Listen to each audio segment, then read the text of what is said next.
Before the start of the interview, I would like to introduce the guest we have today.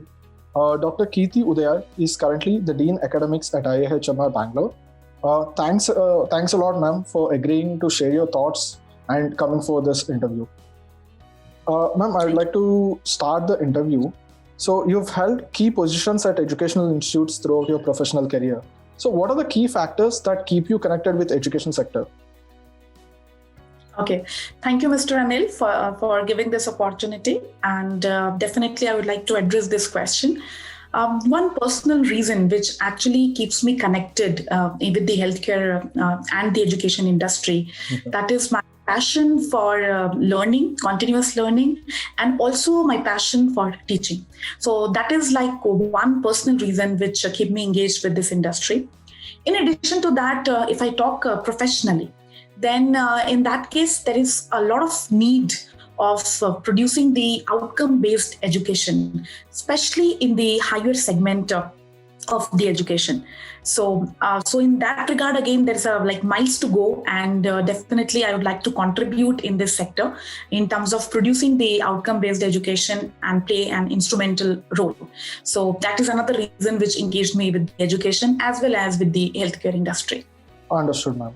So, ma'am, being the Dean of IIHMR-Bangalore, so what is your philosophy on leadership and how do you describe your leadership style? Yes, it's a very common question, Mr. Anil. And theoretically, we have learned many types of leadership, democratic, participative, and many more. So it is difficult to actually implement all in the practical world, but definitely we follow the same. And in my case, I personally follow the participative style of leadership. Why so? Because I strongly believe that it is good to involve your team member in the key task management and take their feedback in the effective decision making. So if the more we involve the people, the more we will receive the right feedback, the more we will understand the output where we need to improve in terms of process or input driven activity. And this will help us in further improvement of managing the task. So I feel that yes, a participative leadership style is the most appropriate one in the present scenario, and I follow the same. Understood, ma'am. That's great to hear. So, ma'am, being the Dean of IIHMR-Bangalore, so how do you strategize about key programs and plans for the marketing and administration of your college? Okay, so that's an important role. Again, acting as an important decision maker of your organization, where you lead the role as in a Dean Academic, it really plays important role to plan and implement the activity in a very mannerful way. So regarding the same, I would like to say that we carry the legacy of 36 years of being present in the healthcare industry. So as an IHMR group of institutions, we are the first and the most preferred premier South campus in Bangalore under the IIHMR group of institution. So when we talk about visibility, it is already on a very, very higher side. And to market the same, I don't think so we require anything on a very specific thing. But yes, on the other hand, it is important for us to promote and create awareness among the institute and among the students that we help the students in terms of developing the capacity so that they are industry ready to work in the healthcare industry.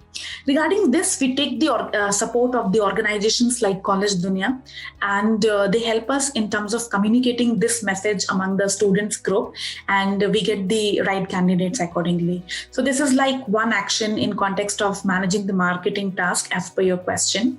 When we talk about administrative tasks, so as I said to you, it is a very participatory in nature.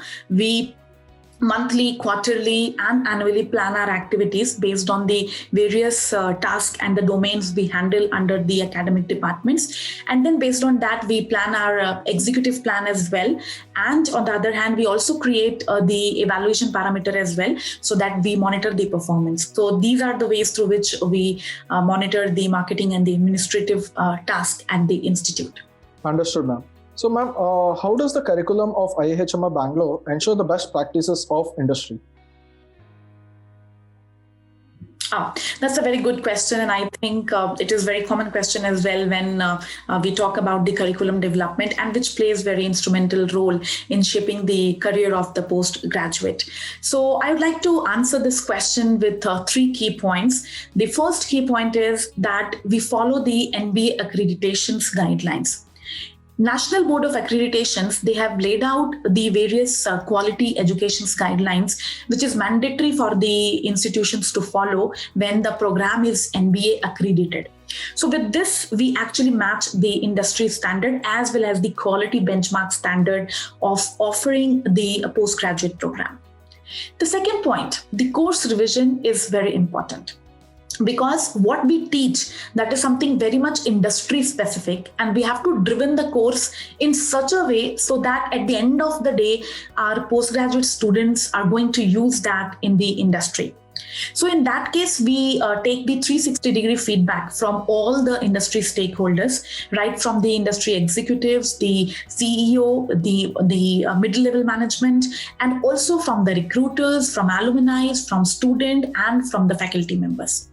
Based on the 360-degree feedback, we actually collate the information, discuss internally among the faculty members, and then further we propose the syllabus revision in the governing board meeting, in the academic advisory council meeting, and then finally we take up the changes in the syllabus. So that way we are actually updating the syllabus continuously based on the industry requirement, and that creates one of the benchmark for us to meet the industry requirement, and this is one of our best practice. So this is the second point. The third part, in our curriculum, we focus a lot on the practical exposure and the practical skills development. So in this regard, actually we offer more than 6+ month opportunity to our student to spend time in the industry, in the field itself, in the form of summer training program, dissertations program, and hospital observership. So with this, the students gain a lot of practical knowledge and understanding, and this actually helps the students in terms of enhancing their skills. So which is already the part of the curriculum. So this is the another third part, which I'll say the best practices what we are following, and accordingly we are managing our curriculum. Understood, ma'am. So I'm sure because of these best practices that you're currently doing, IIHMR is one of the best or the leading institutions in the country today. So, ma'am, what do you think are your roles and responsibilities to the college and to the students are? Oh, thank you, Mr. Anil. It's a very good question. So actually, as a Dean Academics, I'm responsible to manage the academic department and student affairs at IIHMR-Bangalore. So regarding this, I manage 5 important tasks under the academic department. First is admission activities and following the norms for the admission. Second is academic operations, which include the management of student activities as well as the class management. Third is examination. Fourth is placement, which is again very important role. And the last is alumni engagement. So basically with these 5 tasks, I have to, there are a lot of team who works under me and who supports in the subdomains of these tasks assigned under the academic department. But in addition to all these 5 key task management, I also ensure the quality education with the help of managing the internal quality assurance committee, IQAC team, to ensure the quality education and development. And in addition to that, I also support the organization and management in terms of managing the various capacity building programs for the working healthcare professionals as well. Understood, ma'am. So, ma'am, what do you think should be IIHMR-Bangalore's top priorities over the next 10 years? Yeah, so every organization should aim high and then they should continuously grow as well. So considering the same, yes, we also have certain aspirations and we really like to fulfill in the coming 10 years. So our first aspiration as an institute to offer multiple programs. So as of now, our flagship program is a postgraduate program in hospital and health management. But maybe in future, we would like to come up with certain program dedicated to the industry professionals, for the working professionals, and we may like to associate with university and offer the higher program like PhD programs. So that is one part where we would like to play important role. In addition to that, we would also like to establish the Center of Excellence in terms of Center for Learning and Development, where we would like to offer a lot of national and international training programs for the working professionals. And lastly, in the coming 10 years, we would also like to support the government of India in terms of, building the capacity related to various healthcare-based research programs. So these are the 3 key aspirations in the coming 10 years from IIHMR Bangalore set.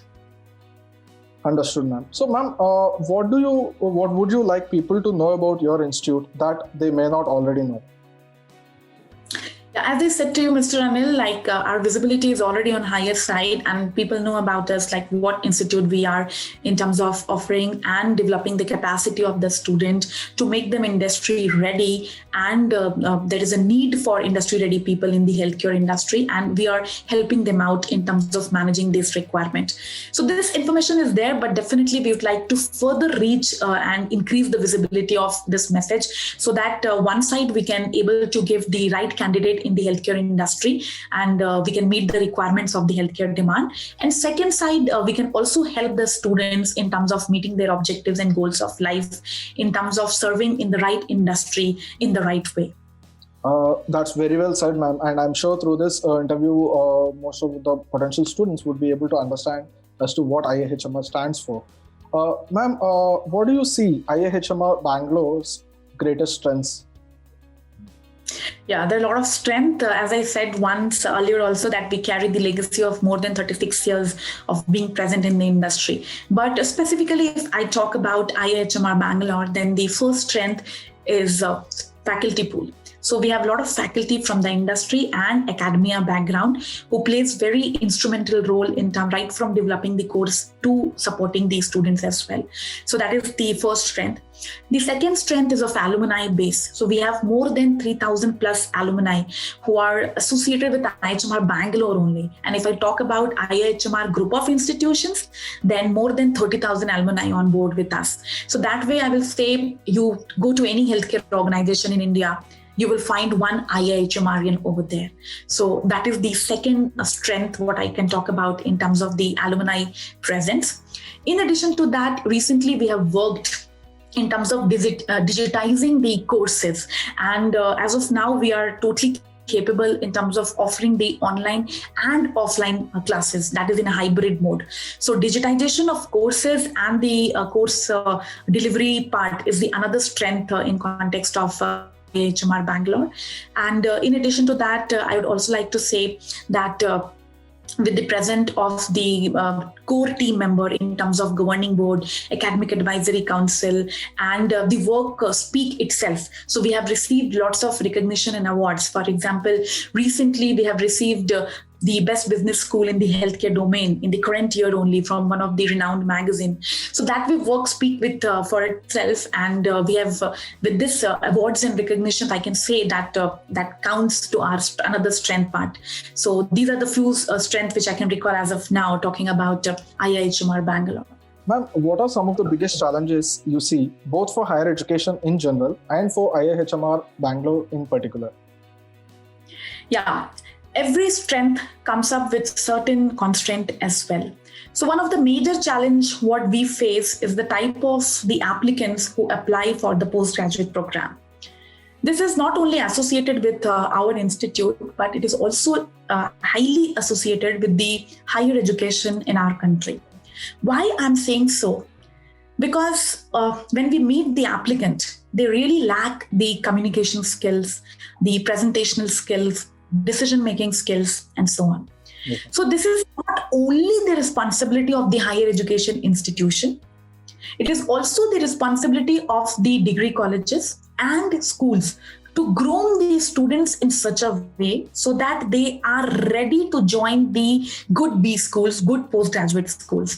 And then only we can groom them further to make them industry ready and get them placed in the healthcare industry.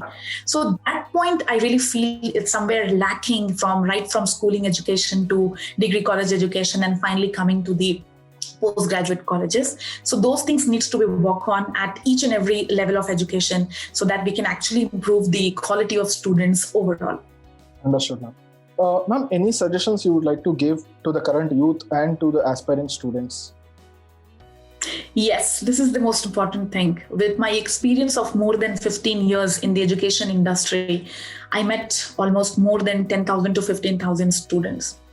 One thing which I commonly observed among the present youth, they really lack the focus, objectives, and goals of life. If you ask where you see yourself after 10 years or what is the purpose of life, they have no answers. So the first point is they should explore themselves. They should explore their soul, their life journey, and they should have something to achieve in life at the end of the day. So my first message is, please dream big. Based on the dream, please formulate the goals and objectives for your life. Which would you like to achieve in the coming years? But planning is not the only thing. You also have to develop the execution plan. And most important, you have to follow your execution plan, which will really help you in terms of meeting your goals. And that will actually gives you the direction for your life. So I will suggest to all my youth that kindly first of all, think big, dream big. Goals and objective needs to be formulated based on that. And finally, execute your plan so that at the end of the day, you can say that, yes, I have achieved something in this life. So this is the strong message which I would like to pass on to the present youth. That's very wonderfully said, ma'am. Ma'am, finally, one final question would be, how do you tend to establish a healthy relation and environment at your institution? Yeah, so every manager would like to definitely develop the healthy and very natural environment in the institution. And as I said, since I follow the participatory style of leadership, so I strongly believe in teamwork, effective communication, transparency of information, strong belief in your team, but also you have to support your team. And finally, with all these things, you desire the result as well. So goal has to be given to them to achieve that. So with these 4 or 5 things, I'll say I would like to maintain, and I practice to maintain the healthy environment in the institution. Thanks a lot, ma'am. So throughout this interview, it has our pleasure hosting you. And I'm sure this particular interview would help a lot of students who are so far not sure in their career choices and keep them in good stead. Thanks a lot for joining us, ma'am. Thanks. Thank you.